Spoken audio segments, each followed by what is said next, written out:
जय मां दुर्गा मित्रों, क्या आपने कभी गहराई से सोचा है जब मनुष्य का शरीर पंचतत्व में विलीन हो जाता है तब उसकी आत्मा कहाँ जाती है? क्या आत्मा सच में जीवित रहती है? और अगर हाँ तो क्या उसे भी भूख लगती है? क्या आत्मा किसी भी रूप में भोजन करती है? तो दोस्तों, आज हम खोलेंगे गरुड़ पुराण के उन रहस्य पन्नों को जिन्हें केवल कुछ ही लोग जानते हैं। वो गुड़ ज्ञान जो जीवन, मृत्यु और आत्मा के वास्तविक स्वरूप को उजागर करता है।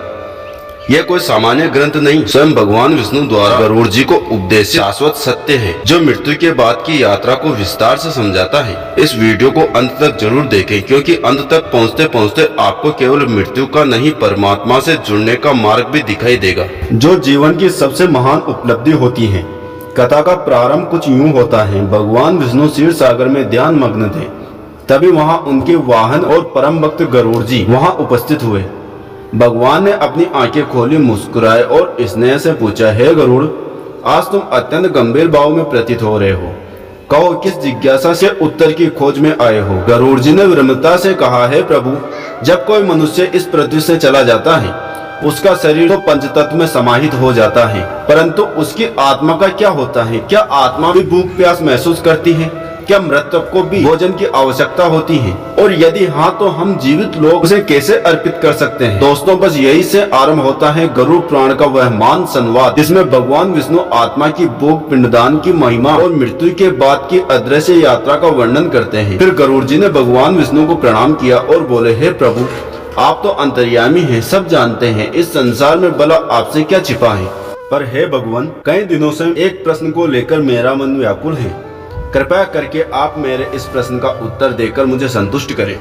दोस्तों, भगवान विष्णु बोले, हे गरुड़ देव, तुम्हारे मन में जो भी प्रश्न है तुम निसंकोच होकर पूछो, मैं अवश्य उसका निवारण करूंगा। फिर गरुड़ देव बोले, हे भगवान, क्या यह सत्य है कि आत्मा को मृत्यु के बाद भी भोजन की आवश्यकता होती है?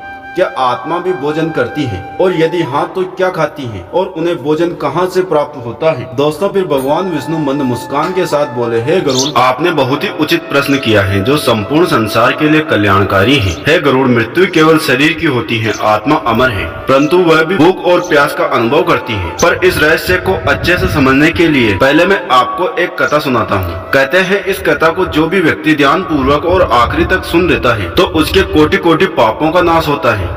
दोस्तों, इस कथा को आरंभ करने से पहले आपसे निवेदन है कि इस वीडियो को एक लाइक करके कमेंट में जय मां दुर्गा अवश्य लिखें। तो चलिए शुरुआत करते हैं गरुड़ पुराण की इस ज्ञानवर्धक प्रस्तुति की। भगवान विष्णु गरुड़ देव को कथा सुनाना प्रारंभ करते हैं और कहते हैं, हे गरुड़, रामपुर नामक एक गांव था जहां जीवन अपनी गति से चलता था। लेकिन उस दिन गांव की हवाओं में कुछ अलग था, क्योंकि गांव के सबसे बुजुर्ग महिला गायत्री देवी का देहांत हो गया था। वे धार्मिक, संयमी और श्रद्धालु महिला थी। उनकी वृद्ध देह वर्षों की सेवा और साधना का प्रतीक बन चुकी थी, परंतु उस दिन उनके प्राण निकलते ही कुछ ऐसा घटा जिसने उनके परिवार और विशेष रूप से उनके बेटे मोहन की जिंदगी बदल दी। मोहन एक सरकारी कर्मचारी था जो शहर में रहता था। सोना मिलने के बाद वह गांव लौट आया, लेकिन मां का अंतिम संस्कार पहले हो चुका था।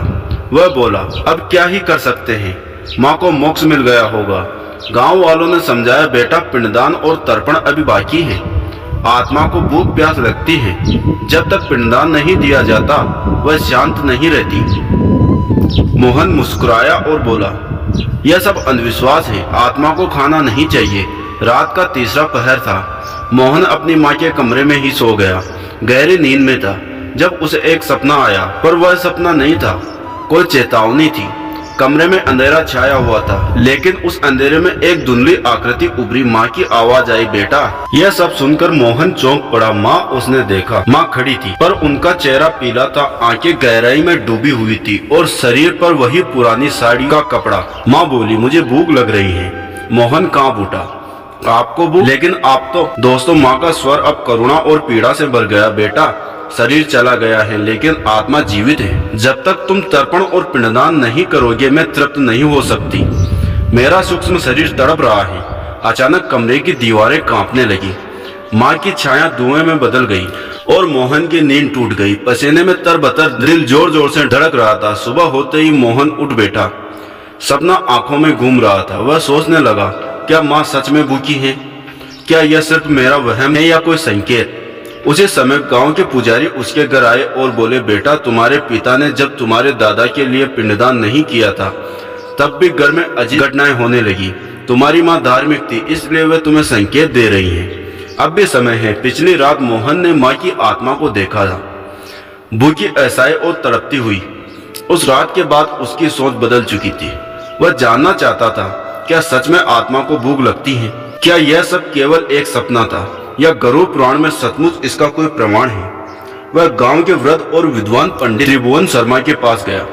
उन्होंने गरुड़ पुराण का संदर्भ खोलते हुए कहा, बेटा, जब कोई जीव इस शरीर को छोड़ता है तब उसकी आत्मा सूक्ष्म शरीर में प्रवेश कर लेती है। यह सूक्ष्म शरीर ही उस आत्मा का अस्थायी माध्यम बनता है, जिसके जरिए वह अपने कर्मों के अनुसार यमलोक की यात्रा करती है। लेकिन यह यात्रा तुरंत नहीं होती। मृत्यु के बाद आत्मा कम से कम 10 दिन तक इस पृथ्वी पर रहती है। वह अपने घर, अपने प्रियजन के बीच ही भटकती रहती है, परंतु अब वह किसी को छू नहीं सकती, अपनी बात कह नहीं सकती, सिर्फ महसूस कर सकती है। पीड़ा, अकेलापन और भूख। जिस प्रकार शरीर को भोजन चाहिए होता है, उसी तरह सूक्ष्म शरीर को भी एक प्रकार का पोषण चाहिए होता है। यह पोषण तिल, जल और पिंडदान के माध्यम से उसे प्राप्त होता है। आत्मा को शांति तभी मिलती है जब उसके लिए तर्पण और श्राद्ध कर्म विधि पूर्वक किए जाए। गरुड़ पुराण में लिखा है, यदा यदा शरीरम तत्वा आत्मा यमलोकम गच्छति तदा तस्मै तर्पणम न दत्तम चेत आत्मा सुक्षार्ता भवति। अर्थात यदि आत्मा के लिए तर्पण न किया जाए तो वह श्रद्धा से व्याकुल हो जाती है। दोस्तों, फिर मोहन ने उत्सुकता से पूछा, लेकिन आत्मा तो अदृश्य है, वह भोजन को कैसे ग्रहण करती है? पंडित जी मुस्कुराए और बोले, बिल्कुल सही प्रश्न। आत्मा स्वयं भोजन नहीं खा सकती क्योंकि उसमें स्थूल शरीर नहीं होता। लेकिन जब परिवारजन श्रद्धा और मंत्रों के साथ तर्पण पिंडदान करते हैं तो वह सूक्ष्म ऊर्जा के रूप में आत्मा तक पहुंचता है। वह भाव को ग्रहण करती है, पदार्थ को नहीं। यदि तर्पण श्रद्धा और प्रेम से किया जाए तो आत्मा तृप्त हो जाती है, लेकिन यदि इसे अपेक्षा से किया जाए या बिल्कुल ना किया जाए तो आत्मा भूखी रह जाती है। यह सुनकर मोहन भयभीत हो गया। फिर पंडित जी बोले, जब आत्मा को उसकी भूख का समाधान नहीं मिल पाता तो वह धीरे धीरे क्रोधित और व्याकुल हो जाती है। कई बार वह घर के सदस्यों को संकेत देती है, स्वप्न में आना, किसी की तबीयत खराब होना, घर में अशांति फैलना, यहाँ तक कि पितृदोष उत्पन्न हो जाना। यह सब आत्मा की असंतुष्टि के लक्षण हैं। पिंडदान मृत आत्मा के लिए वही है जो किसी यात्री के लिए रास्ते का भोजन होता है। जब पिंडदान विधि पूर्वक होता है, तिल, कुश, जल और मंत्रों के साथ, तब आत्मा को वह ऊर्जा मिलती है जिससे वह यमलोक की यात्रा पूरी कर पाती है। बिना पिंडदान के आत्मा भटकती रहती है और कई बार प्रेत बन जाती है। 10वें, एकादश, द्वादश के दिन किए गए कर्म आत्मा के लिए भोजन और विश्राम का कार्य करते हैं। फिर 1 वर्ष तक प्रतिमास, श्राद्ध और पितृपक्ष के तर्पण, यह सब मिलकर आत्मा को मोक्ष की दिशा में भेजते हैं। अब मोहन मौन था, लेकिन उसका हृदय संकल्प से भर चुका था। वह बोला, मैं माँ के लिए विधि पूर्वक पिंडदान करूंगा, उन्हें भूखा नहीं रहने दूंगा। यह मेरा पुत्र धर्म है। मोहन अब आत्मा की भूख और उसकी पीड़ा को समझ चुका था। माँ की तड़पती छाया, पंडित त्रिलोचन के शब्द और गरुड़ पुराण की शिक्षाएं, सब कुछ अब उसे एक ही दिशा में ले जा रहे थे। लेकिन अब उसके सामने प्रश्न था, पिंडदान कैसे किया जाए, क्यों किया जाए और इसके पीछे का रहस्य क्या है? पिंडदान क्या है? दोस्तों, पंडित त्रिलोचन ने समझाया, पिंड का अर्थ होता है अन्न का वह गोल आकार जिसमें तिल, जौ, घी, दूध, चावल और जल मिश्रित होते हैं। इसे मंत्रों के साथ मृत आत्मा को अर्पित किया जाता है। यह पिंड आत्मा के सूक्ष्म शरीर के लिए ऊर्जा, भोजन और यात्रा का माध्यम होता है। गरुड़ पुराण में लिखा है, पिंडदानेन तीर्थेन तृपयन्ति पितरः सदा, अर्थात पिंडदान, तीर्थ, जल और अन्न के माध्यम से पितर सदा तृप्त होते हैं। मृत्यु के बाद के 10 दिन विशेष महत्व रखते हैं। हर दिन विशेष मंत्रों के साथ आत्मा को एक एक पिंड समर्पित किया जाता है। हर दिन का एक उद्देश्य होता है। पहले दिन मृत्यु की पीड़ा से मुक्ति, तीसरे दिन सूक्ष्म शरीर का निर्माण, 7वें दिन यात्रा के मार्ग पर सहारा, 10वें दिन आत्मा की स्थिरता और तृप्ति। पंडित जी बोले, हिंदू शास्त्रों में कर्मकांड केवल प्रतीक नहीं, एक गहरा मनोवैज्ञानिक और ऊर्जा आधारित विज्ञान है। पिंडदान में प्रयुक्त तिल नकारात्मक ऊर्जा को शुद्ध करता है, जल भावनाओं का माध्यम बनता है। जब परिवारजन प्रेम, श्रद्धा और समर्पण से पिंड देते हैं तो उस ऊर्जा को आत्मा ग्रहण करती है, जिससे वह या तो मुक्त हो जाती है या अगले जन्म की ओर अग्रसर होती है। दोस्तों, पिंडदान क्यों अनिवार्य है? तो हम आपको बता दें कि यदि पिंडदान नहीं किया गया तो आत्मा भूखी रह जाती है, वह भटकती रहती है। प्रेत या असमाधान रूप में परिवार पर पितृदोष उत्पन्न हो सकता है। व्यक्ति आध्यात्मिक दृष्टि से आगे नहीं बढ़ पाता। गरुड़ पुराण में चेतावनी दी गई है, यो न ददापि पितृभ्य पिंडम स भवेत पापी न आरोपी सुखम कदाचित, अर्थात जो पिंडदान नहीं करता वह पापी कहलाता है और उसे कभी सुख की प्राप्ति नहीं होती। दोस्तों, अब मोहन ने निश्चय किया कि वो माँ के लिए संपूर्ण विधि पिंडदान करेगा। गांव के सभी ब्राह्मणों को बुलाया गया, घर के आंगन में कुश का आसन बिछाया गया, तिल और जल से बने पिंड अर्पित की गई। हर मंत्र के साथ मोहन की आंखें नम थी। अंतिम मंत्र के समय हवा की गति थम गई थी। एक शांति का अनुभव हुआ, जैसे कोई अधूरा संदेश पूरा हो गया हो, और मोहन की माँ की मुस्कुराती हुई छाया दिखाई दी। अब वह भूखी नहीं थी, शांत थी और धीरे धीरे धुएं में विलीन हो गई। मोहन ने विधि पूर्वक पिंडदान कर दिया। माँ की आत्मा को एक क्षण के लिए शांति मिलती दिखाई दी, लेकिन पंडित त्रिलोचन के चेहरे पर अभी भी चिंता की रेखाएं थी। मोहन ने पूछा, क्या अब माँ को शांति मिल गई है?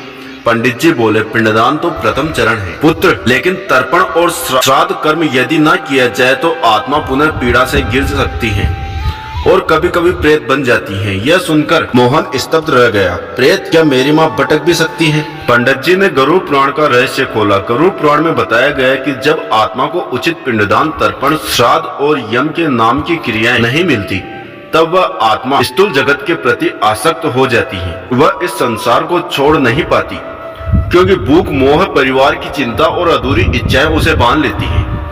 तब वह आत्मा पिशाच, प्रेत या भूत जैसी योनि में प्रवेश कर सकती है। जो व्यक्ति पाप कर्मों के साथ मरता है और जिसे तर्पण नहीं मिलता, वह प्रेत योनि को प्राप्त करता है और बंधन में फंसा रहता है।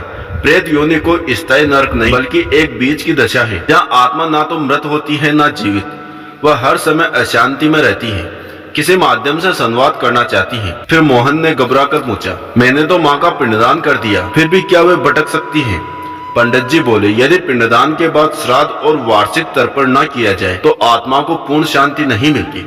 वह अधूरी रह जाती है, जैसे किसी भूखे को केवल पानी मिल जाए लेकिन अन्न नहीं। यही अधूरी तृप्ति कभी कभी प्रेत बनती है। मोहन ने माँ की आत्मा की शांति के लिए पिंडदान, तर्पण और पितृदोष से मुक्ति का संकल्प लिया, परंतु उसके मन में एक अंतिम प्रश्न अभी भी शेष था। क्या आत्मा वास्तव में भोजन करती है? अगर हाँ तो कैसे? इस प्रश्न को लेकर वह पुण्य पहुंचा ऋषि पुरोहित त्रिलोचन के पास, जो गरुड़ पुराण के ज्ञाता थे।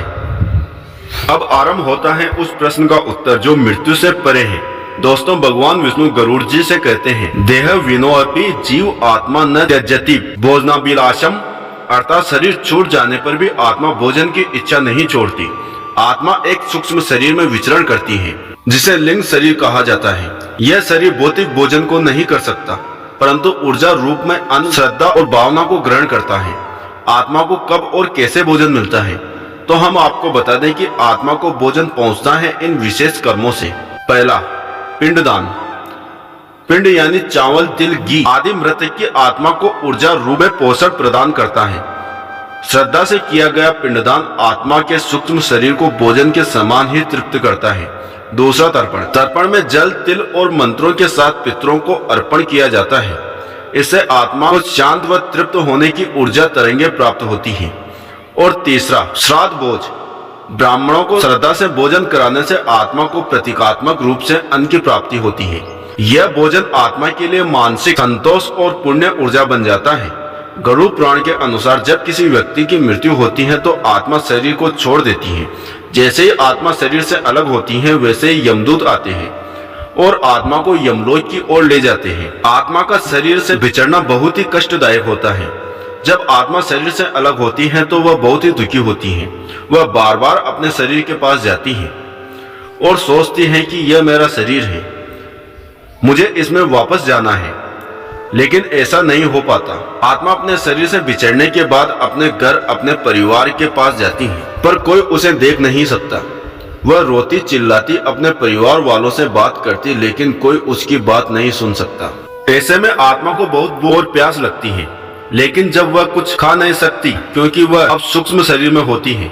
गरुड़ पुराण में यह भी कहा गया है कि जब तक आत्मा को विधि पूर्वक पिंडदान नहीं मिलता तब तक आत्मा भूखी, प्यासी और दुखी रहती है। पिंडदान के द्वारा ही आत्मा की भूख और प्यास शांत होती है। जब घर वाले पिंडदान करते हैं तो आत्मा उसे ग्रहण करती है और संतुष्ट होती है।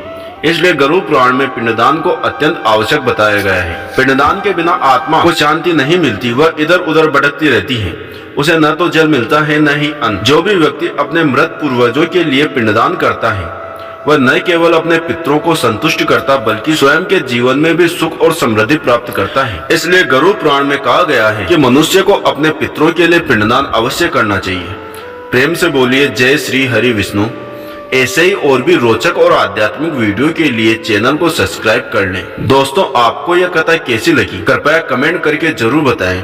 वीडियो पसंद आया हो तो वीडियो को लाइक करें और अपने दोस्तों के साथ शेयर करें। कमेंट बॉक्स में जय मां दुर्गा लिखना ना भूलें। फिर मिलते हैं एक और दिलचस्प वीडियो के साथ। धन्यवाद। जय मां दुर्गा मित्रों।